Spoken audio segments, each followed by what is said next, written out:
ما اگه تو خیابونا کتک خورد، من اگه 7 حکم اعدام دارم به خاطر همیناست.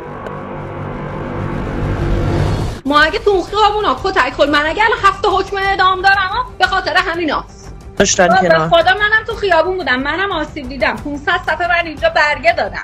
خب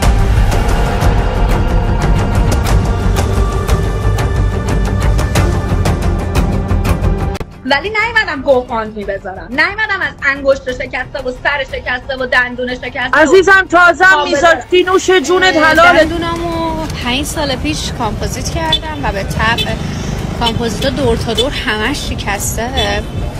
بعد دبی رفتم چند جا برای اینکه درست کنم، یه جای خوبم پیدا کردم ولی نموندم. راستش بخوای اصلا مغزم نمی‌کشه دبی. که ایرانی خوب که برم پیشش لمینت کنم، هی نخوام اینا لبش بپره دهنم سر. درگیر شدم اینجا، بعد مجبور شدم شهر به شهر رو این کشور اینا جابجا شم. بعد زد و انگشتم خورد شد. یعنی وای پدرم در نادر شد. بهتر تو پول بگی. ببین قربونت برم، من از قبلش مربوطم.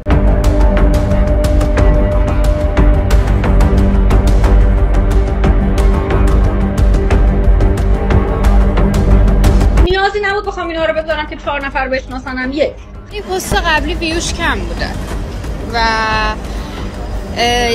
بیاید برید همین الان پست رو حداقل برای 10 نفر از دوستاتون بفرستید که این ویوش بره بالا، من بتونم پست بعدی رو بذارم. کیر خر دوما نه دنبال فاند گرفتن بودم، نه دنبال دیده شدن بودم، نه دنبال کمک خواستم. فقط از اولش هم دنبال این بودم که کشورم آزاده. آموزش میدم برای تور بیدریه.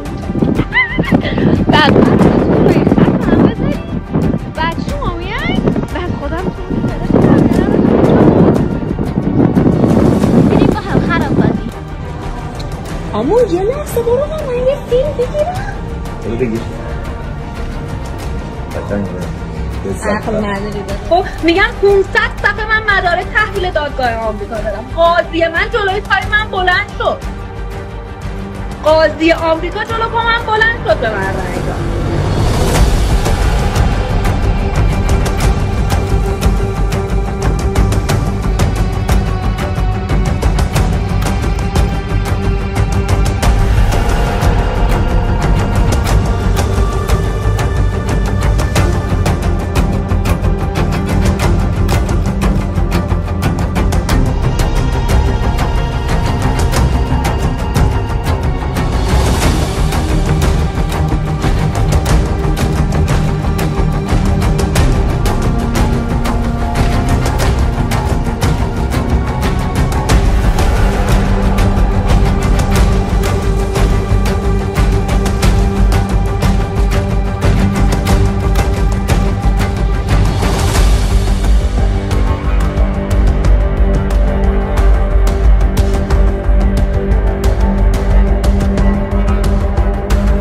شهروند آمریکا.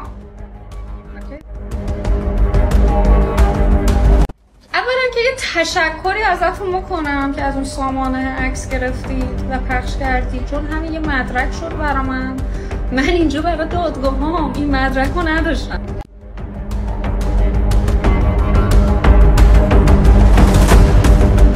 این که عکس از صفحه کامپیوتر اطلاعات سپاه برداشته در مورد من و خانواده‌ام پخش کرده.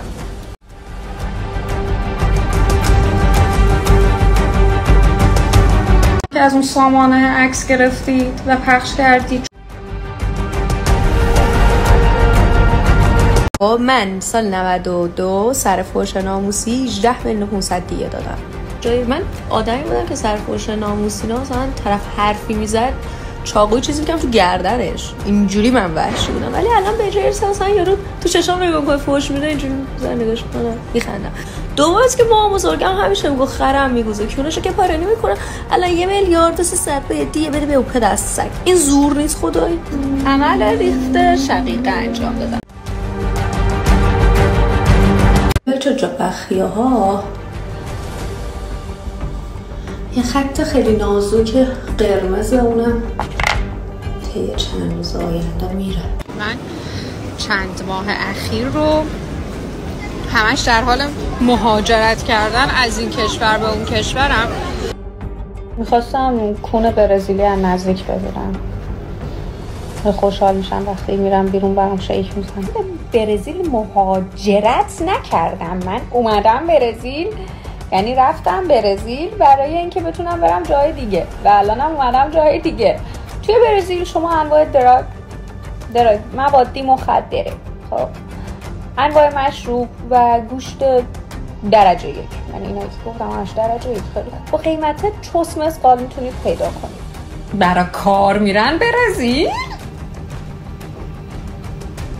این چی به خدا مغز نداریم، بعضیاتون راحتین، خوش به حالتون هست، دنیا به کام بدن، گوسله بار زندگی میکنین، چی هم نمیفهمین، همینجوری چی نفهمیدن میمیرین، خوشحالین قشنگ. سگ برای کار میره برزیل؟ شغل اینترنت، اینو میخوام مؤدب جواب بدم. شغلم اینترنتی، کلاسای آنلاین دارم الان، فعلا دارم الان کلاسای آنلاین همه.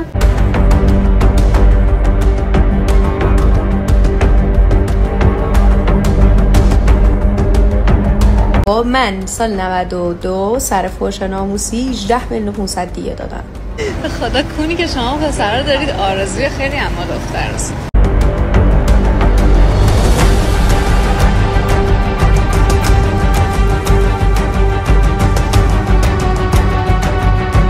بعد حالا اصلا هم گیریم که هیچی، آقا میزنی یارو رو توی اتفاق میکشی، خب بعد این سرکلیدی آویزونت میکنن، تنت میشه دوباره، خب فدای خر میشی.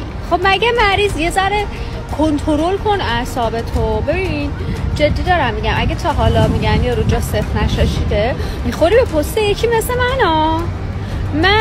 من قبلا اینا بودم که اصلا یکی چیزی به میگفت یه چاقوی چیزی میکنم تو گردن سر. سال 92 آخرین باری که دیه دادم 18,500,000 دیه دادم. اینجوری وایسادم نگاه کردم، خب من برای چی وایسم دیه بدم؟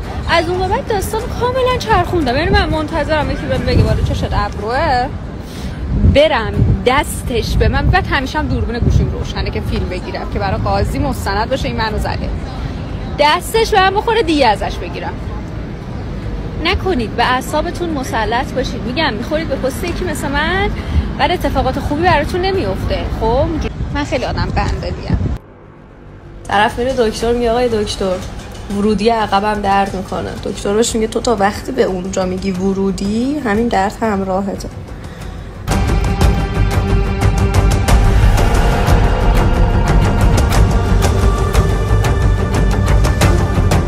ولی یه چیز جالبی که در مورد من هست اینه که با هر کی میگردم نه تنها اکساش بر میگردن بلکه نکساش هم پیام میدن.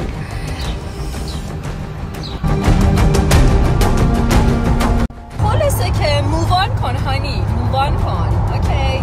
دست از سر اکسات بردار، برو سراغ نکسات. شاید یه آدمی پیدا کردی که از لحاظ اخلاقی، از لحاظ شخصیتی بهت مچ شد، بهت خورد.